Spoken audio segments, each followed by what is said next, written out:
বই রইস কম ঘরে ল কি দা লাগছে ও মা তোমার কি হইছে এরম আর কা কিছু হয় না বাবা ল ঘরে ল লো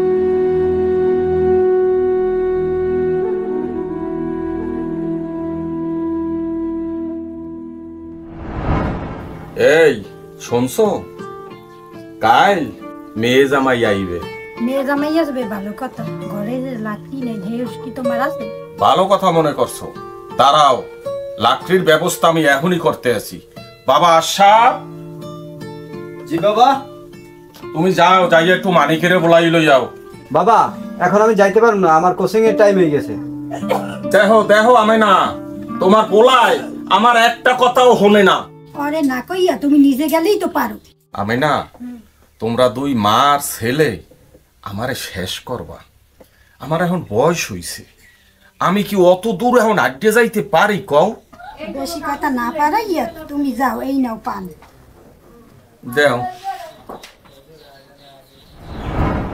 ও মা এই আনা আইতেছি আও এই নে ও তুমি খাইছো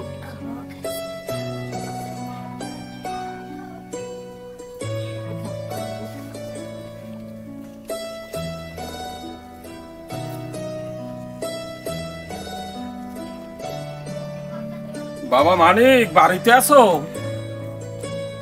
বাবা মানিক কাকা ভালো আছেন আছি বাবা কোনো রকম কিন্তু কাল তোর বই নেই আর জামাই মগবাড়িতে বেড়াইতে কি কুসুমা ভাই আইবে হয় বাবা কিন্তু বাবা একটা সমস্যা যে হয়ে গেছে কি সমস্যা চাচা বাবা তোর বোন ভগ্নি বইতে আইবে বাড়ি একটু ভালো মন্দ খাওয়ান লাগবে না ভালো মন্দ খাওয়াইতে হইলে বাবা দরকার হইলে দাউরের বাড়িতে মোটে দাম নাই বাবা তুই একটু যাবি তোকে দাউর ফেরকে দিয়ে এই ব্যাপার যদি না খাওয়াইতে পারি ভালো মন্দ রাইন দিয়া হেলে বাবা তোরই তো মান ইজ্জত চাইবে এই বংশের মান ইজ্জত চাইবে আচ্ছা চাচা চলেন আয় বাবা ও মা মুই চাচার লাগার বাড়তে গেলাম আচ্ছা সাবধানে যাস আচ্ছা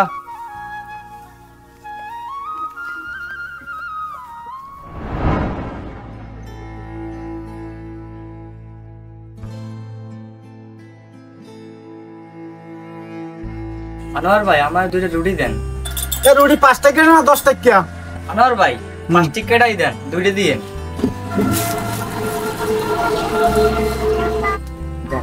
এটা আনছো আনোয়ার ভাই আমি বিকালে টাকা দিব না আর মোর তার টাকা নাই ওরে আল্লাহ রে টাকা নাই ওদের ফারা 30 বছরে রুটি খাইতেছে সরেন সরেন ভাগেন ভাগ আনোয়ার ভাই দেন না আনোয়ার ভাই একশো খিদে লাগবে আনোয়ার ভাই দেন দেন ফারা 30 বছর সরেন সরেন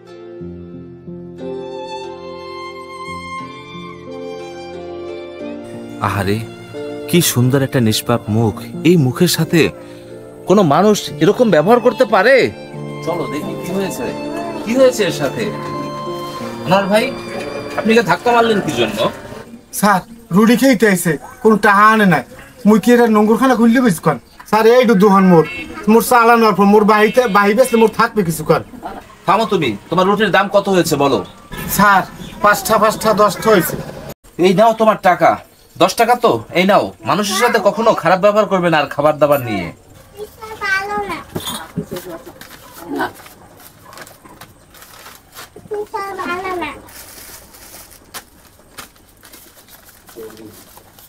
দাও এই নাও বাবা রুটিটা খেয়ে নাও হঠাৎ কি হয়েছে তোমার রুটি খাওয়ার জন্য এত মন করলো কাহিনীটা কি তোমার গল্পটা একটু বলো তো আমাকে স্যার 1 বছর আগে আমার বাবা মারা গেছে আমি আর আমার মাই খাই দুনিয়াতে স্যার আর কেউ আমার আপন বলতে কেউ নাই আর সকালে আমাকে চাচাই আইছে আমার কইছে যে লও কিছু দাঁড় করা লাগবে দাঁড় করে দিই দাঁড় করে দিয়েছি কিন্তু চাচা আমার কোনো খাওয়ান টাওয়ান কিছু দেয় না তারপরে দোকানে যাইয়ে আনোয়ার বাড়ি থেকে রুটি চাইছি আমার টাকা নাই কোনো স্যার তার মানে তোমার মাও কিছু খাননি এখন না মাই কিছু খাই নাই স্যার সবাই খালি মারে কেউ ভালো হয় না স্যার কেউ ভালো হয় না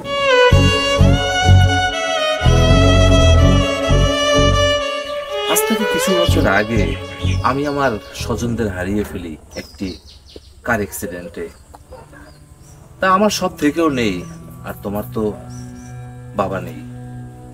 তুমি মন খারাপ করো না, যেহেতু তোমাকে সৃষ্টিকর্তা আমার সাথে মিলিয়ে দিয়েছে। আজ থেকে আমি তোমার পাশে আছি, তোমার পরিবারের পাশে আছি। হতাশ হয়েও না। স্যার আপনি অনেক ভালো, স্যার অনেক ভালো। থাক বাবা, মনকে শক্ত করো। চলো, তুমি রুটি খাও। মারলেই গেল যান। আহা, তুমি টেনশন করো না, তুমি এই খাবারটা খেয়ে নাও। তোমাকে দেখেই মনে হচ্ছে তুমি অনেক ক্ষুধার্ত। তুমি এই খাবারটা খেয়ে নাও। আমরা বাজার থেকে তোমার মায়ের জন্য শাড়ি কাপড় এবং খাবার কিনে দিচ্ছি। তোমারও তো পোশাকের অবস্থা কি হয়ে আছে। এই বয়সে তুমি থাকবে একটু ফুরফুরা মেজাজে, ভালো কাপড় চোপড় পরবে। বাবা নেই, এটা তো একটা চরম বাস্তবতা। এই বাস্তবতা থেকে চলো আমরা যাই, কাউনিয়ে যাই, তোমার জন্য কিছু কিনে দেই। চলেন স্যার। চলো।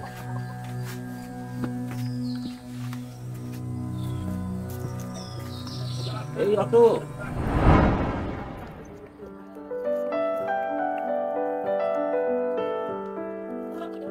আসিয়া, ঘরে আসো বোন। এটা ভাইজানে কেমন আছেন? বোন, তোমাকে দোয়ায় আলহামদুলিল্লাহ আছি ভালো।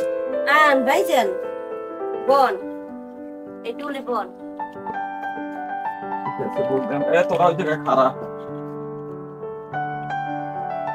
শোনো আসিয়া, একমার পেটের ভাই আমার সেই 8 বছরের ছোট।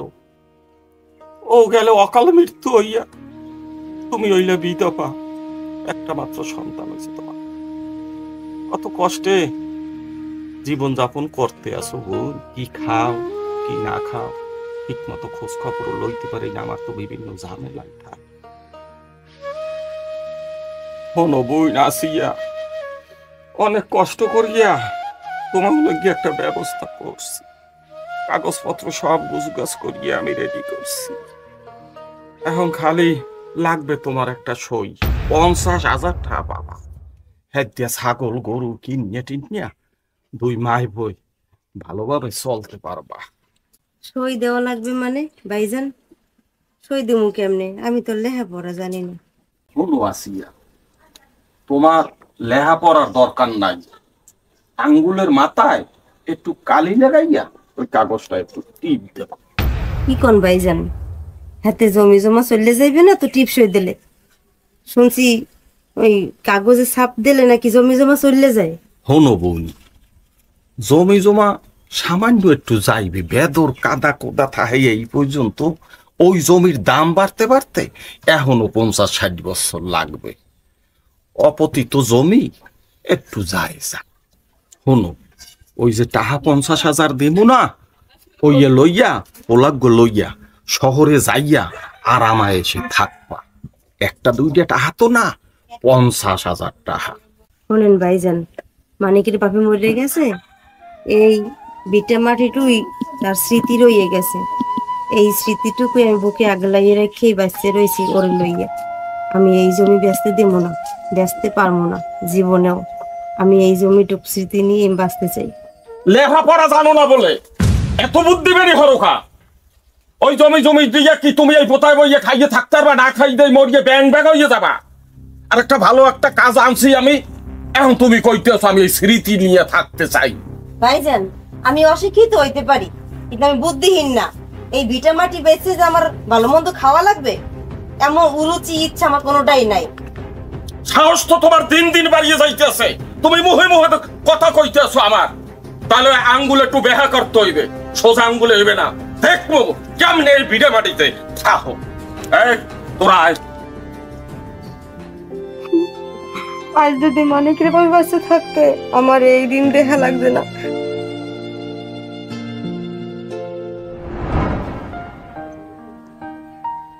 ও মা, মা দেহ কি লই আইছি। ও মা, কি হয়েছে? ও মা দেখতে যাও। কি হয়েছে? খুশি খুশি লাগতেছে।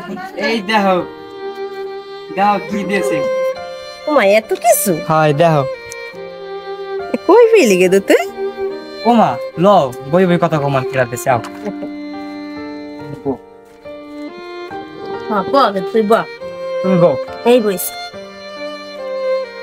ওমা এক সাহেবের লাগে হ্যাঁ মোর দেখা হয়েছে, সাহেব অনেক ভালো, এই এ মোরে কামের ব্যবস্থা করে দিয়েছে আর মোরে ইয়ে কিনে দিয়েছে বাজার নিয়ে, মোক আর কোন দুঃখ থাকবে না মা। লোকটা কত ভালো। হয় মা। কাপড় আনছো, খুশি হয়েছি বাবা, কিন্তু এদিকে তোর ঝামেলা হয়ে গেছে। কি ঝামেলা হয়েছে মা? এদিকে তোর চাচা ইয়ে তো অনেক কথা কয়ে গেছে। ওই জমির কথা কয়ে গেছে যে জমি হেরদার দেওয়া লাগবে, 50,000 টাকা দেবে। এখন এই জমি হেসায় টাকা কিরম কি দেবে এত কিছু আমার মাথায় ঘুরে না বাবা। এখন বাবা মোরা কি করবো? মোরা এই জমি হেজেরও মগল লাগে উঠতে পড়ে লাগছে, জমি নেবে টাকা দেবে, জমি নেবে টাকা দেবে। এখন আমি কিছু বুঝি না। এখন মগো জমিটা দিয়ে দেওয়া লাগে নেই, থাকতে দেবে না মগো। ও কও কি মা, মোক এই ভিডিওর উপরে আর নজর পড়ছে। হয় গেদো তুমি কোন চিন্তা না মা, মোর লাগ যার পরিচয় সাদা যে তুমি কই মোর চাচার গুজ বাইরে লেবেন দেখ পানে মুই এখনই যাইতেছি। যা আগে গুড দেখ কি হচ্ছে করো। ঠিক আছে মা, তুমি সাবধান থাকো।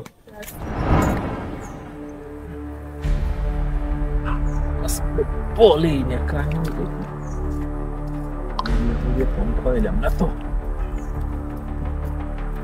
স্যার কি হয়েছে বাজান, তোমার এরকম প্রেশান লাগতেছে কেন? কোনো অসুবিধা হয়েছে? স্যার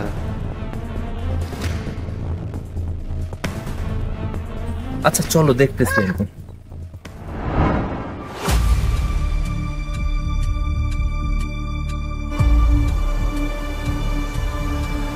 দাঁড়া আলতাফ সাহেব। এটা মাস্টার সাহেব? হ্যাঁ আলতাফ সাহেব, মানিকের বেঁচে থাকার ওই শেষ সম্বল 1 খণ্ড জমি, ওই দিকেও আপনার কুনজর পড়েছে? ও তো আপনারই আপন ভাতিজা। কি বলেন মাস্টার সাহেব? অত কষ্টের কথা চিন্তা করিয়া আমি ভালো একটা পার্টির ধারে 50,000 টাকা বেচে দিতে আছি, এতে আমার কোনো স্বার্থ নাই মাস্টার সাহেব। আলতাফ সাহেব, সব খবর আমি নিয়েই এখানে এসেছি। আপনি খলিফা ফ্যাশন নামের একটা কোম্পানির কাছে নগদ 10 লক্ষ টাকায় ওই জমিটুকু বিক্রি করতেছেন, আর তাদেরকে দিচ্ছেন কত? মাত্র 50,000 টাকা। একটা জিনিস মনে রাখবেন, মানিক আমার ছেলের মতো। আমি ওই পরিবারের পাশে আছি। আমার দেহে প্রাণ থাকতে আপনি কখনোই ওই পরিবারের কোনো ক্ষতি করতে পারবেন না, কথাটা মনে রাখবেন। জি আব্বা। পিপিলিকার পাখা গজায় কি কারণে? থাম, আমার কি এখনো সব বুঝাইয়ে দিতে হইবে? না আব্বা, বুঝেই দেওয়া লাগবে না, সব বুঝছি, চলেন এখন।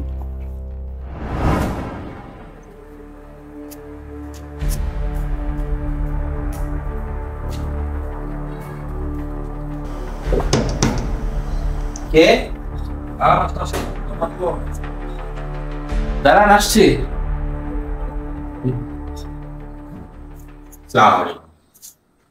আপনি? ওয়ালাইকুম আসসালাম। এই একটু নিজের ভুল নিজে বুঝতে পারছি, কেবল একটু আইলাম নিজে একটু শান্তি পাওয়া। এদের সবাইকে আপনি নিয়ে না, দরজা আটকাচ্ছে কেন? না কোনো সমস্যা নেই, বসুন।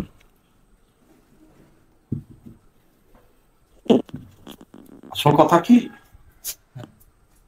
মানিক হইলে আমার ভাই ছেলে, আমি যে ভুল পথে যাওয়া দিছিলাম, আসলে মাস্টার সাহেব আমার নিজের ভুল আমি বুঝতে পারছি। যার জন্য আইয়া এই ভুলটা আমার যে হয়েছে এইটা বলার জন্য আসলেই আমি এখানে আসছি।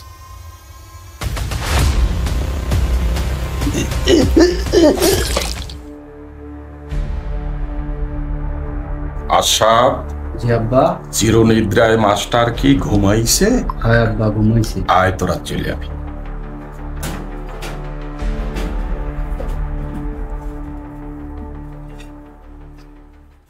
শালা বেশি বাড়ছিলি, ভ্রমণ হয়ে গেছে অল্পতে শালা, আর করবি না এমন কাজ। আচিয়া, আচিয়া, হ্যাঁ একটু কথা হলো। ভাই যায় নাই? হ্যাঁ হ্যাঁ কি খবর? আইসি খবর তো একটু আসি। কোন? হনো আসিয়া, তোমারে কিন্তু আমি ছোট বইনের মতো দেখি। এই জমিটু বেচার কি চিন্তা ভাবনা করছো? তাহলে ফাইনাল একটু আমার কাছে কও। না ভাইজান, এই জমি আমি আমার প্রাণ থাকতে জমি বেচতে পারবো না, আমি জমি বেচবো না। ও, তোমার এই পেরান্ডা লইয়ে জ্বালা। এই তোরা ধর।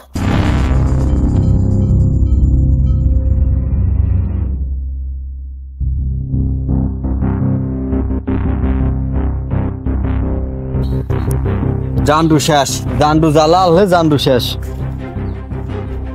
এখন খাও জায়গা জমি।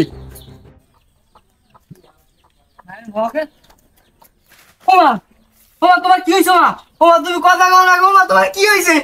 ওমা আমার ভাই কথা কয় না, আমার ভাই কথা কয় না।